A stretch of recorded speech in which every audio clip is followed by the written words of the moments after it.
regime. This past weekend, colleagues, the United States successfully carried out a surgical law enforcement operation facilitated by the U.S. military against two indicted fugitives of American justice, narco-terrorist Nicolas Maduro and Celia Flores.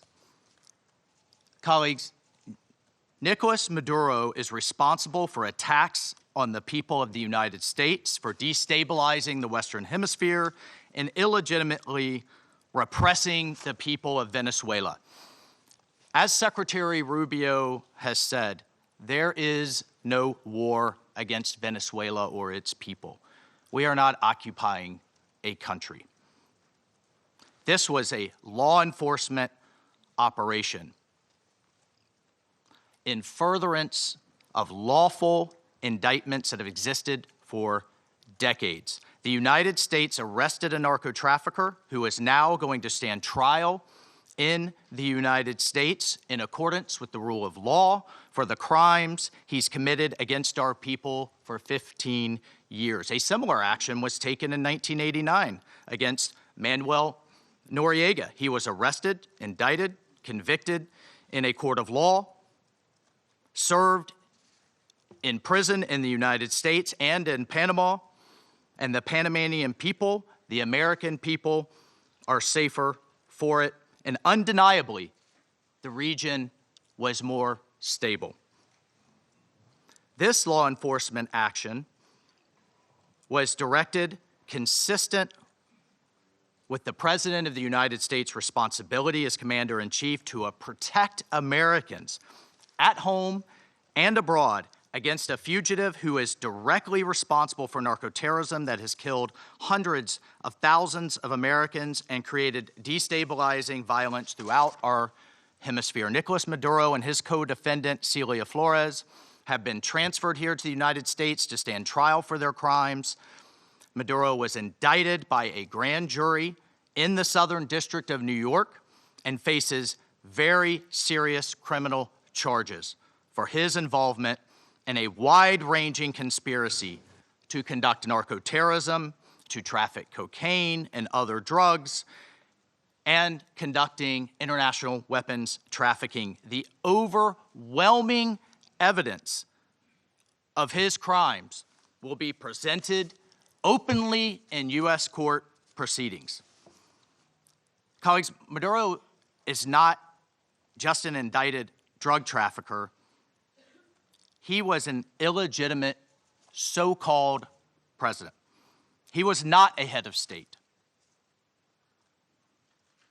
For years, Maduro and his cronies have manipulated Venezuela's electoral system to maintain their illegitimate grip on power. In fact, just 2 years ago in 2024, a UN panel of experts report found that the election in that year was absolutely and completely a farce and fell well short of the most basic transparency and integrity measures essential to upholding credible elections. If the UN and the United Nations in this body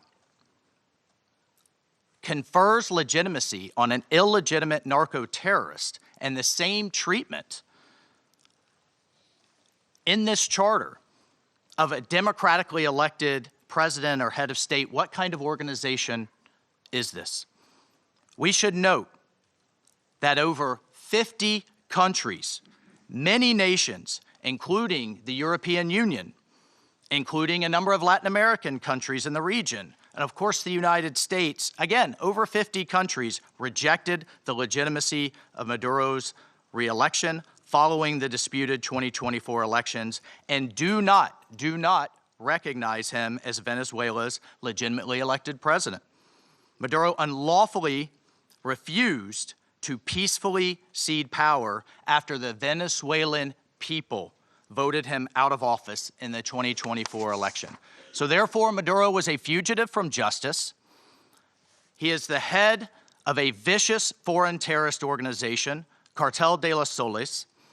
This regime-sponsored enterprise coordinates with and relies on other vicious criminal organizations, namely Tren de Aragua, again, among others, to carry out its objective of using illegal narcotics as a weapon against the United States. And for its part, Tren de Aragua is a designated foreign terrorist organization with thousands of members, many of whom have unlawfully infiltrated the United States and are conducting irregular warfare and undertaking hostile actions against the American people and against the United States. It's terrorizing criminals commit brutal crimes, including murders, kidnappings, extortions, and human, drug, and weapons trafficking.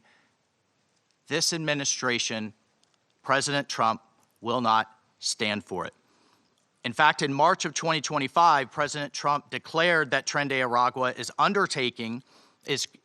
quote, Tren de Aragua is undertaking hostile actions and conducting irregular warfare against the territory of the United States, both directly and at the direction, clandestine or otherwise, of the Maduro regime in Venezuela. Maduro and his cronies have partnered with some of the most violent and prolific drug traffickers and narco-terrorists in the world for decades, facilitating the flood of illegal drugs coming in the United States, estimated to be several hundred tons annually.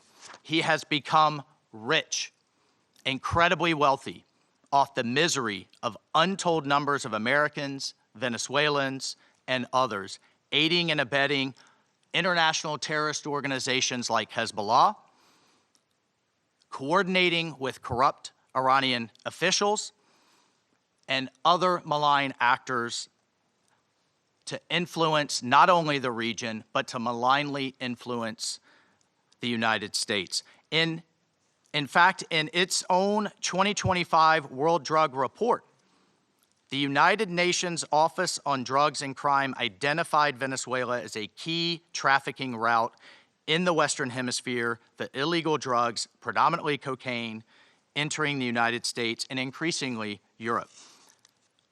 As Secretary Rubio stated just yesterday, this is the Western Hemisphere. This is where we live. And we're not going to allow the Western Hemisphere to be used as a base of operation for our nation's adversaries and competitors and rivals of the United States.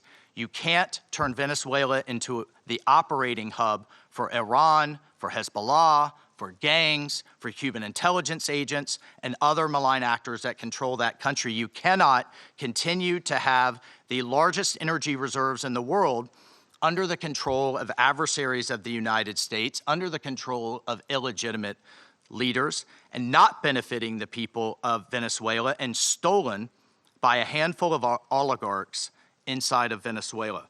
But it doesn't stop there. Numerous UN and international human rights organizations have issued reports documenting serious human rights abuses by the Maduro regime, including reports of extrajudicial killings, political prisoners, torture, and arbitrary and unlawful detentions. In fact, over 8 million Venezuelans have fled the country, destabilizing their neighbors in the region and creating the world's largest refugee crisis.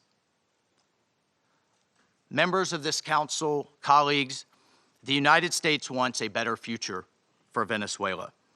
We believe a better future for the people of Venezuela and for the people of the region and the world is stabilizing the region and making the neighborhood that we live in a much better and safer place. And this is why millions of Venezuelans that have fled this brutal regime are celebrating and cheering around the world as this body pontificates, including those celebrating are including in my home state of Florida, where hundreds of thousands of Venezuelans have fled this regime's brutality.